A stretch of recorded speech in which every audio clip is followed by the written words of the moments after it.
Yo, this is the I Am Next show. Myself, Mr. I Am Next. We got LaShawna Rose, and we got the one and only Fee Gonzales in his building. How are you, Fee? Literally in my building. I'm here, man. I'm great. I just walked fast. Yeah. How is fasting going for you? Is that this your first time, second time? Like 15th. Okay. 15th time. Yeah. How are you finding it this year? Obviously, you're inside, not many distractions. It's just you, yourself, and the world. Yeah, I'm finding it a lot easier. Really? I thought I just can't sleep. Found it harder. You can't sleep? Nah, I find it easier because, I don't know, it's just me. So it's like, I know if I'm not going to do it, it's because of me. So there's no other reason apart from me. But why can't you sleep? Yeah, I don't know, bro. I don't know, bro. I'm just up. Now I'm going to be up right through to the first morning prayers at 4 o'clock in the morning. So I'm going to be up right through tonight till 4. Then I'm going to fall asleep at like 5 and wake up at 10. Then I'm up. Same thing. Nah, I feel you. I've been feeling the same way. I feel like I'm an active person. Quarantine's got me really just like not using the energy that I have, and I'm just overstoring it. Like I need to release it. You get what I mean? But this is my first year doing the fast as well. I'm just trying. Obviously, like I'm not Muslim, but I've done fasting in my faith, and obviously I just wanted to try it out because I have a lot of Muslim friends, and I feel like they go through it during this time when they're doing it. So I wanted to experience it and challenge myself and be like, let me really see what my guys are going through and how it works. So I don't really understand all of it too well because I don't even know the praying regimes. Do you get what I mean? But obviously, just within my faith, my mum's obviously saying, "Yo, you need to be praying while you're doing the fasting, etc., just to make sure you're in line." Do you get what I mean? But I'm not really I used to be a person who prays, but I'm more now just having conversations with myself, and I don't know if you could class that as prayer. Do you get what I mean? Yeah. I don't know. I get into religion, but I try not to tell other people about their religions or their faiths. Or you get me? Just believe what you believe, really and truly, man. Yeah, facts. But everything else treating you well. You're inside. You working on new music. You writing. I bought a book. I bought a bike of Sam Wise. Is it? Where? Yeah. Why? Just to get around. Like just got all the A2 and everyone keeps on going for bike rides to London. I felt left out, so I bought a bike. Of all things. Have you used it yet though? Because you can buy it and not use it. No, so I use it. I rode the day I got it. I rode from Sam's. Yeah. Sam's down there all the way to where I live. Like that's like at least a 45-minute ride. Calm. Yeah. You know, every time I ride a bike, I'm drunk. Every single time I ride a bike, I'm drunk. Huh? What bike mad. Like being an adult, the only time I've ridden a bike is when I'm drunk, except for one time. Like I'll ride bikes after festivals and stuff. Just get a Santander bike and just ride it. Wow. And it's the most dangerous thing ever. It's so dangerous though because you're not aware of nothing. But I gotta stop doing that. It's not good. That's bad. Fee, for people who don't know, who is Fee Gonzales and what is he about and what's his music like? Fee Gonzales is a rapper from South London, born and raised, and his music is amazing. His music is very therapeutic to people going through real life issues in their life, and his music has got me through a lot of hard times. Why did you say everyone in the UK sounds the same? Like, I've got loads of questions I just want to get straight into, especially the deep ones. Like, you class yourself as not a UK artist.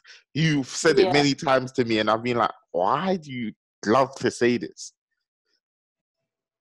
Because I'm not. UK music is very like one-dimensional. It's like if artists, most of the artists that pop, they have just like one, like you'll hear a whole album and the flow's the same the whole way through the album. I just don't understand that. Like, I grew up on real music, whether it was jazz, soul music, rap, R&B, and none of those tracks ever sounded the same. Every track was different with a different emotion, you know what I'm saying? And yeah, I just don't fit into the criteria of UK music. They don't, like, when I put my stuff on Link Up TV and Grime Daily, I just get slated in the comments, and I know I'm great. I know, but why are you gonna slate me? I know that, so it doesn't really make sense. I just don't fit in, so I don't class myself as UK rap.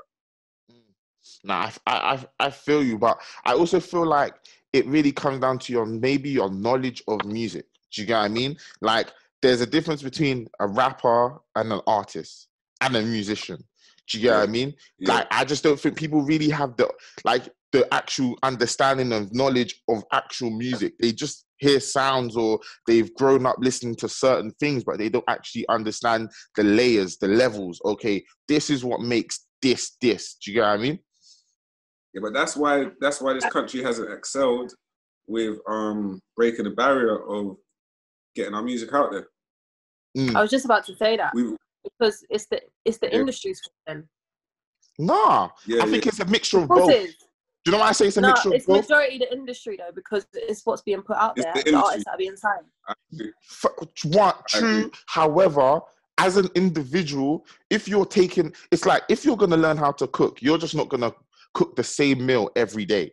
Do you get what I mean? You're going to go out of your way to learn other recipes. So it really comes down to also the individual really wanting to excel themselves and upgrade their knowledge on music. Do you get what I mean? Yeah. Because you just got to think about it. A lot of artists and people who put out music currently are doing it for the same reason: fame, money, etc., etc. It's not really as they have a reason of why they put it out. Really being, okay, I want my music to heal. I want my music to really get people out of certain situations, or I just want people to catch a good vibe. Or do you get what I mean? Yeah, but then that boils down to the industry's fault and the A&Rs and the labels, because they're signing stuff that is going to make quick money and die out. They're not signing longevity. They're not signing talent. They're not like, a lot of talent is underground, and it's like that around the world. But even in America and these other countries, they do sign talent, and a lot of extreme talent. And the best artists in the world are the most talented artists. And that's for a reason. Yeah, facts. Right, Kendrick Lamar, Drake, like, they are, J. Cole, they are the biggest rappers in rap, and they are amazing, talented artists. Tupac, amazing talent. When you sign the talent, it's gonna last forever. We ain't playing like Little Pump or those stuff. That stuff isn't gonna last 20 years down the line. We're not going to be listening to that or care about it. One song, people have songs, but not like a whole catalogue, a whole album you want to listen to. Yeah, facts. I could listen to Good Kid, Mad City right now, and I'll just listen from track 1 to track. That's my section favorite 80 album as well, from track 1 to the end. Favorite album. Yeah. Even J. Cole's Cold World, like, I can do that from track 1 to the end, easy. Not even think like. I can't listen to the only artists in England I really listen to their whole projects, all of A2's projects. Oh A2's projects. Bro, that's a fact. A2 is great. Sam Wise's last project is amazing. Yeah. But there's not a lot. Young Fume's projects have been amazing. His Noughts and Crosses were real amazing. But there isn't a lot of albums in the UK I can say, yeah, this is amazing. You think it's just very average? It's crap. It's not even crap, because there's good songs. People are doing, like, they have certain, like, the instrumentals are great. The production in the UK is great. What people don't understand about England is our production. We have the best engineers and we have the best production. So, but it's just the music that is getting put out is just so low. That's why America laugh. That's why they just laugh at us, because it's just so low. I had Wallow follow me this morning on Instagram, he's like a motivational speaker, but he's from Philadelphia. He does podcasts with Gilly the Kid. And he followed me, and it was just like, yo, keep going, your shit's hard. And I was just like, bro, like, America just understand me. Like, and it's weird because France, Germany, these places have sick rappers, and all of their stuff sounds like American. It's just that their language is different. Now, the fact that my music sounds American, people say that anyway, but the only reason that is because the flows are on the levels of Americans. It's just that I'm English. So they're going to say, no, it's too American. Like, I feel you. I feel like even with the current climate now, like the like we got obviously Young Ads, Nath Small, M Huncho, like kind of top tier of the game right now. Do you get what I mean? I feel like even when Young Ads is dope, though. Even when they were on the come up and on the come out, like people were always slating them, like, yeah, you sound bare American, you don't sound UK. But now it's like it's not even like it's the in thing, but it's what is popping. Yeah, because Young Ads found a marketing strategy that he ran with, and it worked. And yeah, he was able to excel in it. So he just pushed the culture a little bit more into the right place. You know what I'm saying? But now you got like 100 kids just trying to sound like Young Ads. So it's like, that's not it. That's not it. No, that's not it. Yeah.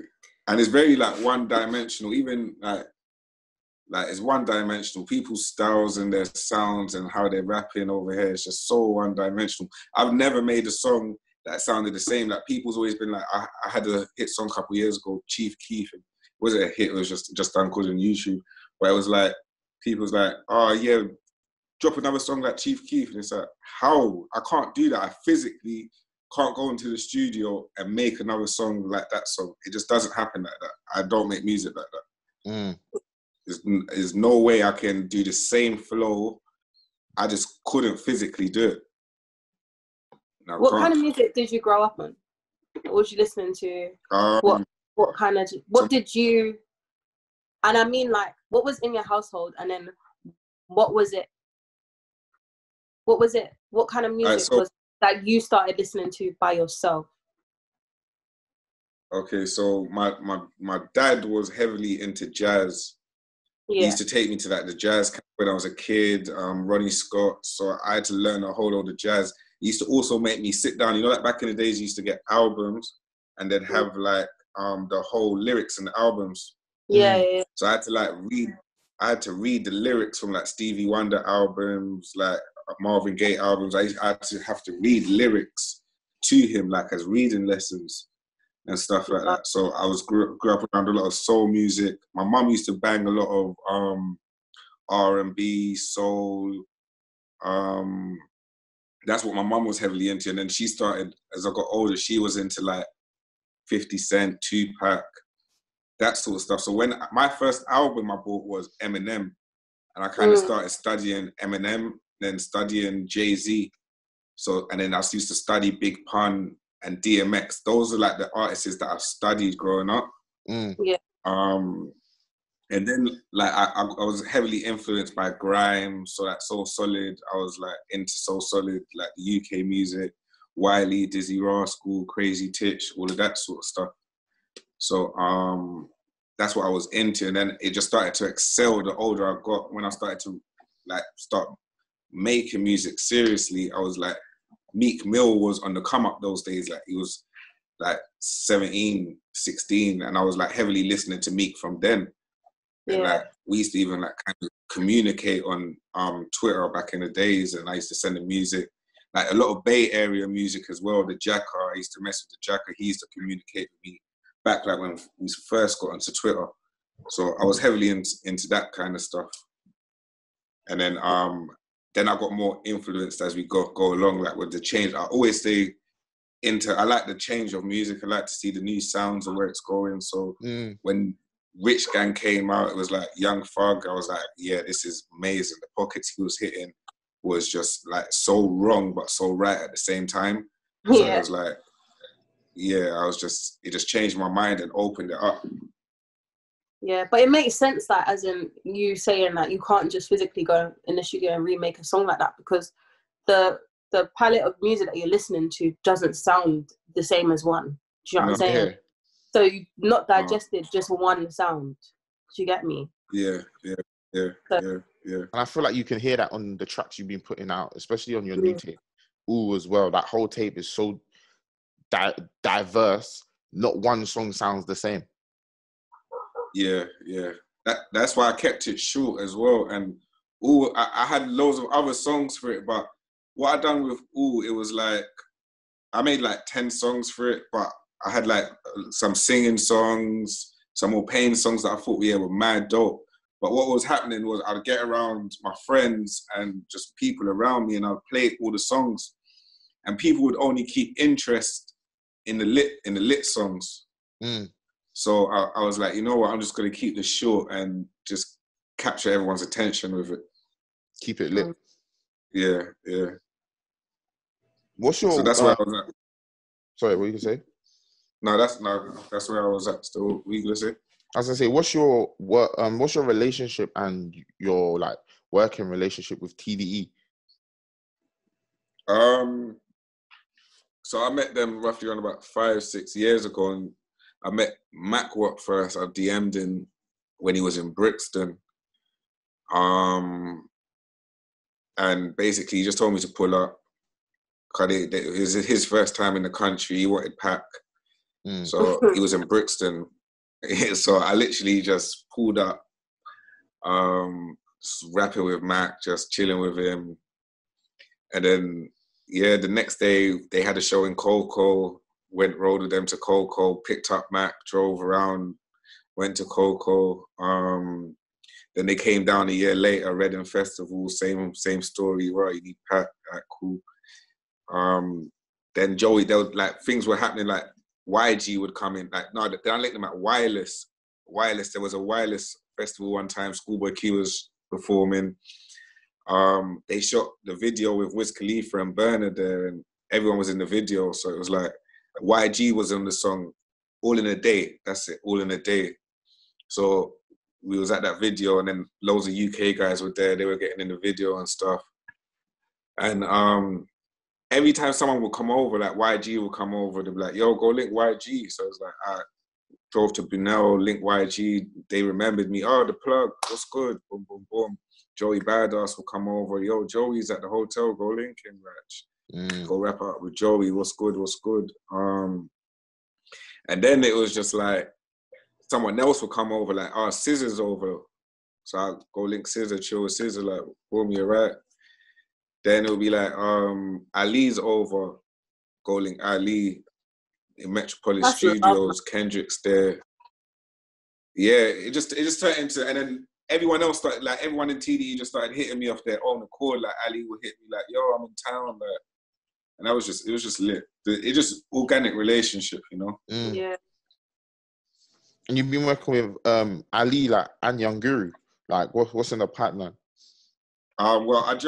Basically they just had a competition for engineers, and there was like 1,600 engineers across the world. Just done a competition for Ali's engineer company, Engineer Airs, and he used a song that I recorded for the competition. 32 engineers out of 32, 16 or 15 engineers had to mix down my record, and they had to mix down the Ling Hustle record. Ling Hustle's from Streatham, a singer, and we both had to decide on the best mixes, and then that's how they would pass through to the next round. So that was just dope for Ali and Young Guru. Young Guru is Jay-Z's engineer, so it was just amazing to have them. They was in Miami in a private villa listening to all the mixes, so they were just digesting my music, my sound. It was amazing. I got a good friendship with Ali, so it was just. I heard that you said that you got blacklisted from the scene. I wouldn't say it was blacklisted. I'd say when I first came into the game, I was just like the kids nowadays, like how you have someone like 6'7" and 150, and they'd be rapping about each other. So obviously I grew up on 50 Cent. So whilst I was young, I was like, I was more a street guy how I am now.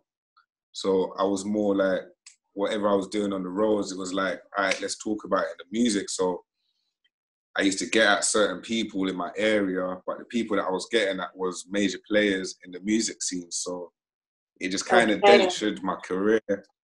And this was a time when the scene wasn't so big. So people people that was pushing the culture, it was a good thing, I understand it, but people that was pushing the culture didn't want anything negative around people's brands and stuff like that. So yeah, they just tried to shut me out, kind of thing. And yeah, would you say that affects you now in any way, or no?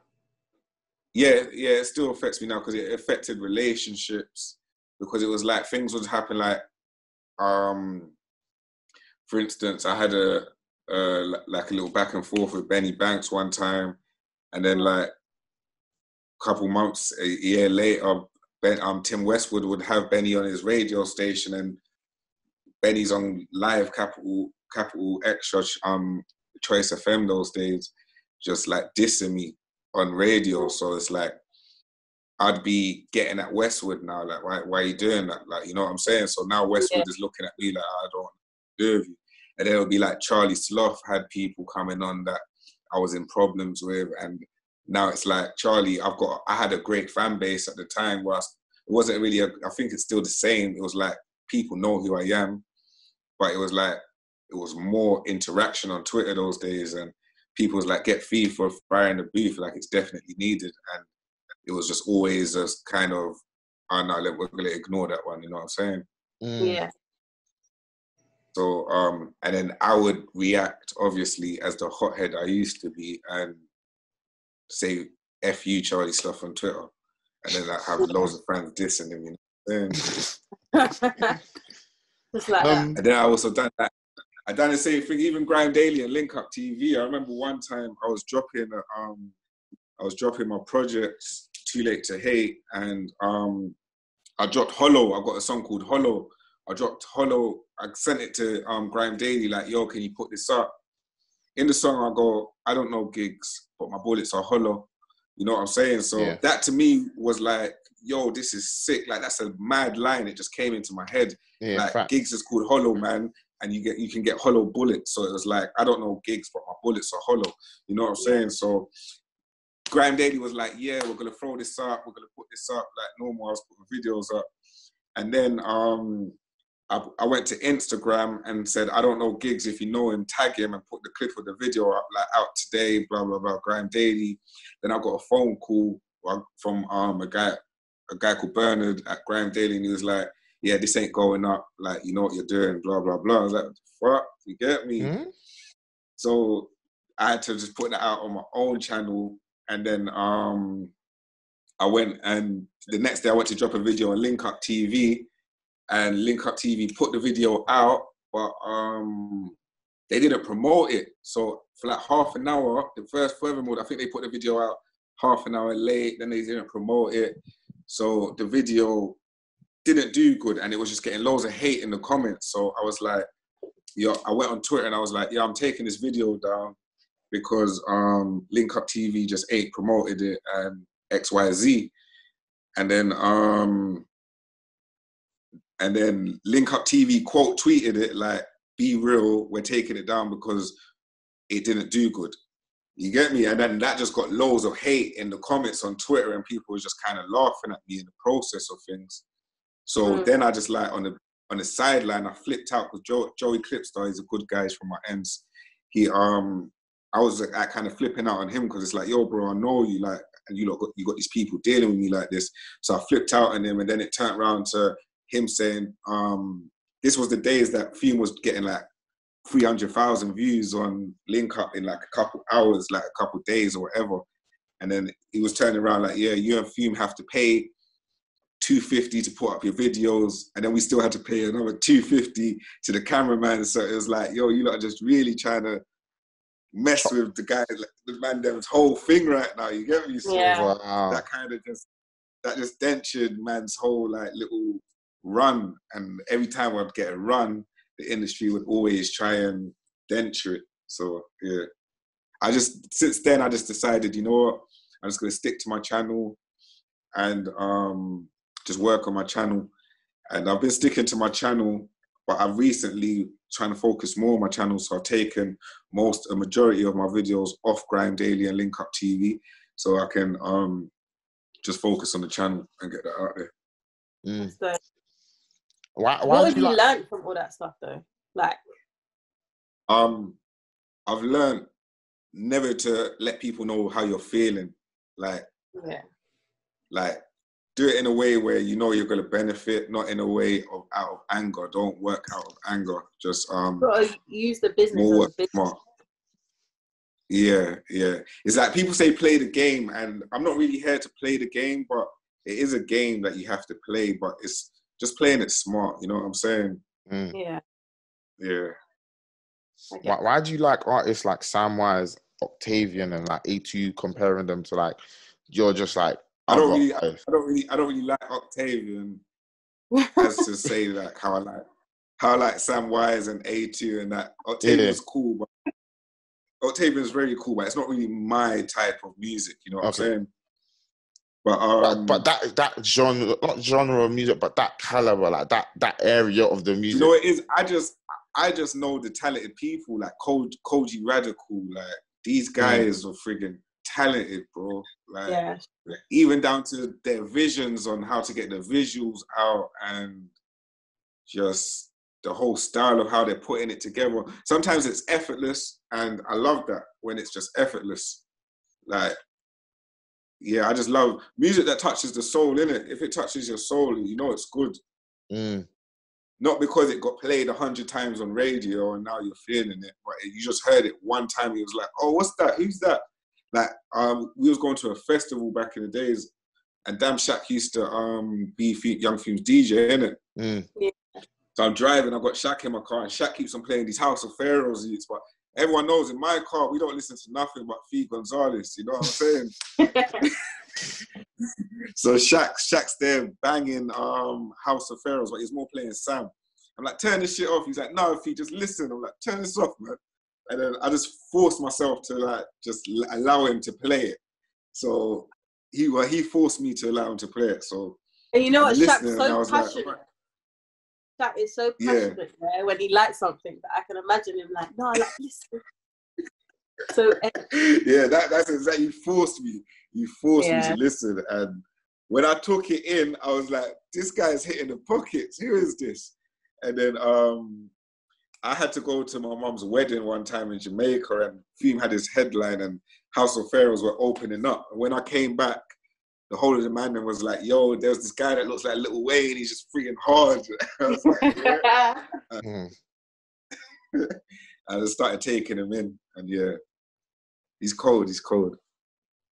What would you say the importance of the streets are, and the benefits as well as the negatives for music though? Well, I feel like the streets is what brings everything to light in the music. So just like you got all of these kids right now that's like out here running each other down and like doing a whole load of stupidness, it's like it kind of what makes it sell in the music. So you know, like for instance, Tim Westwood, when he started doing his crib sessions, he had like 150 come in and 6-7, and both of these guys are there talking about like people in the other circles that have died from mutual friends or whatever they're talking about. And this is excelling the culture in the streets, but it's also bringing in a business from these labels. And that is just like a whole messed up, like it's good and it's bad at the same time, you know what I'm saying? If we start getting people from the streets that have real raw talent excelling, that's when we're going to start to get a change. Yeah. I agree with you, because I feel like it's also brought many artists together, really. Like, I've always heard stories of like, yeah, I met this guy when I was on the ends and that, like, or do you get what I mean? Like, there was always a relationship before music. Yeah. Like, that's how I met like Young even, Fume. Yeah. How did you really even meet Fume? One of my little cousins, Little Riggs, he used to rap with Fume. They had a crew called TDE, and he showed me their videos, and I was just like, yo, that youth's hard. I need to work with him, right, and just try and help him because I could see the vision. And yeah, just went from there. Wow. Yeah. How do you know? How do you know like Biz and Six and like H Minada? Because these guys have been doing music for years, like as well as you've been doing music for like 10 years. So how like is your relationship been with them, and how did you even get to meeting those guys? With H Minada, I went to school with H. Okay. He was a year. Yeah, he was a year above me. So what's weird about H? Me and H used to always be in the music class at lunchtime. So he used to make beats. So I used to always go to the music class and just rap over his beats. And then Six hollered at me one time. I released a song on Link Up TV years ago. Six was like, come through to the studio. He just showed love, so I just went to the studio and then just kept the relationship. And then one day he was like, come, he moved studio and was like, come pull up. And I ended up recording Too Late to Hate with his producers. And then obviously I had like mutual friends with Biz, just from the roles, but I met him through Six, and Six kind of got him onto the track 12th Floor. And then we just kept the relationship since then. Would you be looking to do like any joint tapes or collab tapes with any of them? If like, I'd look maybe with H. You know what I'm saying? If the time was right, I don't know. I'm on the collab joint tapes, but I just kind of want to get myself into the position I want to get into first. You know what I'm saying?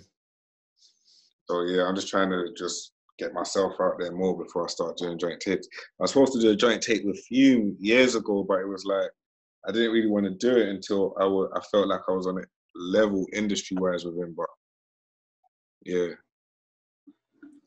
Would you sign to a UK label? Yeah, I would. Just if everything was right. Right now I'm trying to focus on my brand, like Family First Entertainment, and I'm trying to push out the brand. So I've got a lot of artists that I want to bring in on the brand and producers I want to bring in. So I'm just trying to focus on the brand and get wherever it just feels right. What I'm really passionate about is whoever comes to me and wants to have interest in my music has to really believe in it. Yeah. So yeah, and as long as I've got creative control and there's no one holding me back or telling me when I can drop and stuff like that, I don't mind. You know what I'm saying? Yeah. I feel like a label like Empire will be good for you, you know? Like, or the people around there, like, I feel like they're really supportive and they really, like, give the artists the creative control that they really want, as well as giving them, like, the industry professional knowledge, etc., etc. Yeah. Like, just seeing the artists they work with, like Dolph, Pee-wee, Money Man, like, these guys have kept their, like, integrity as well as excelled within the industry. Yeah, I would like, I doubt I would sign myself to a label. I think I would more sign my brand, like have a partnership with my brand. I was just about to say that. Yeah, I doubt I would sign myself to the label because if I was younger, yeah, but like I'm more on the business side of things now. Like I understand the business, so I know what needs to be done. And I know I've got more to offer to the world rather than just this country. What's coming up next for you? Well, like a month and a half ago, I went to Austria. I met a guy through Ali. Ali had a workshop for his engineers over here, and a guy from Austria flew over. A guy called Aldris. He's a sick engineer. And he invited me out to Austria to work on some music. So I actually went out to Austria. I brought my creative director, Fizel Castro, and one of my producers, Doran Beats. And we went out there and we just worked on a project. I made like 20 songs in 5 days. Wow. And we just chose the best 10 songs for a new project called Cabin Fever. Okay. But when's that coming? I think you've played me a couple of the tracks as well. They were sounding crazy. Yeah. I was in my comfort zone because, like, it wasn't in England, we got studio £20 an hour. It wasn't that. It was like, yo, I got studio all day, every day. I don't have to rush nothing. You know what I'm saying? Even though I was still making songs in 5-10 minutes, it's like I didn't have to rush nothing. I could just think. And I don't know when it's gonna come, but we're just working on a documentary for it, trying to get the documentary right, and then we're gonna start trying to plug it in certain places. Wow.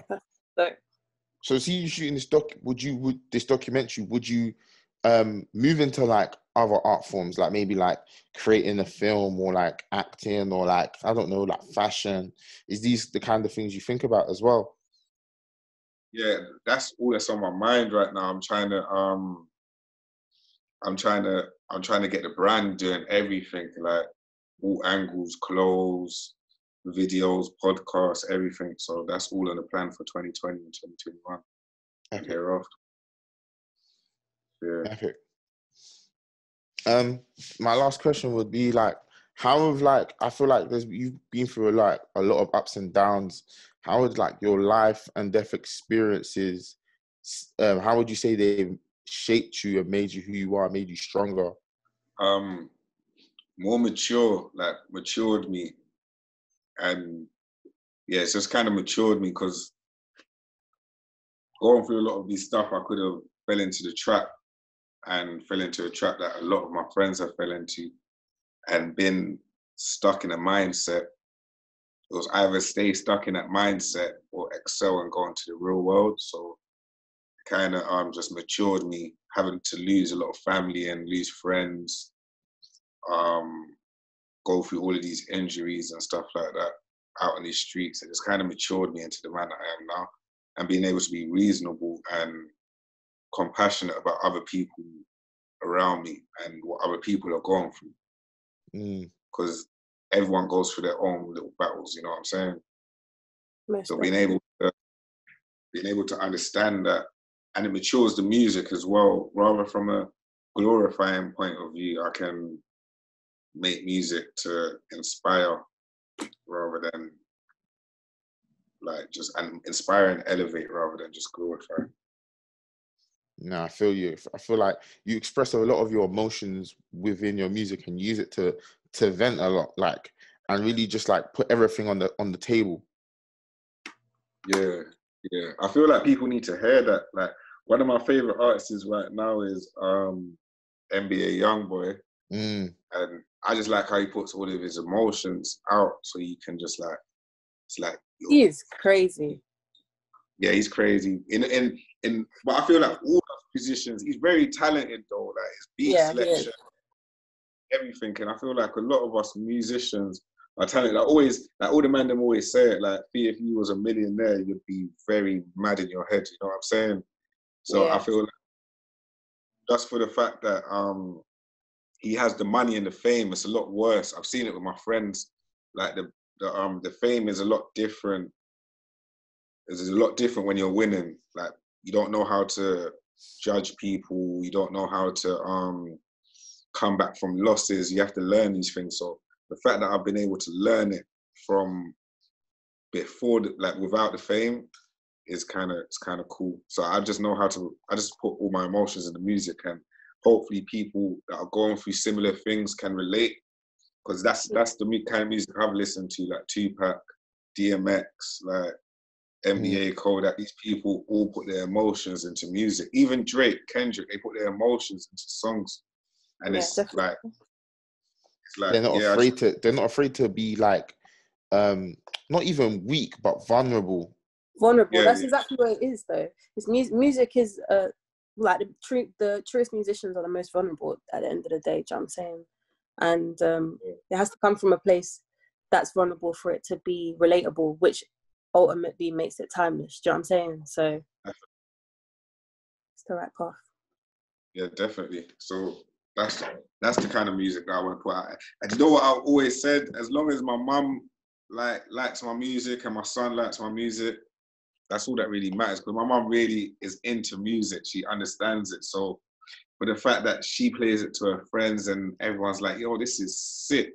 this is soulful. Like they can hear the soul. You know, like us as black people, we know when we hear a soulful song, we know that when we hear something, and it's just like, yo, Feel it. yeah, you feel it. Like it's just it's like the blues, isn't it? Like music comes from slave trade, like from when we was on the slave ships and that having to just sing, that's all we had, isn't it? So that's how I feel sometimes. Like music's just all I've got. Yeah, so give my all and I don't get the praise. I don't really want the praise, I want the raise, but for me not to get either, it's like, it's frustrating for a musician, you get me? But we just keep on staying positive and keep on pushing. 100%.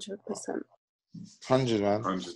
I can't wait for the world and actually hear the last project, man. I feel like it's something that I'm very excited for, and I feel like the fans and everyone else is going to be very much ready for it. But yeah, man, I just wanted to say thank you for sharing your time, Fee. This is the I Am Next show.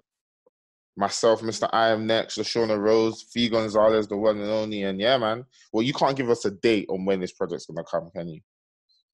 Nah, I doubt not right now. I don't even know myself. It's done. It's mixed and mastered. It's finished. It's there. The documentary's getting done now. Hopefully within the next 2 months. All right, see, nothing. You heard it here first. The I Am Next show. Fee Gonzales. Thank you, brother. Peace. Love.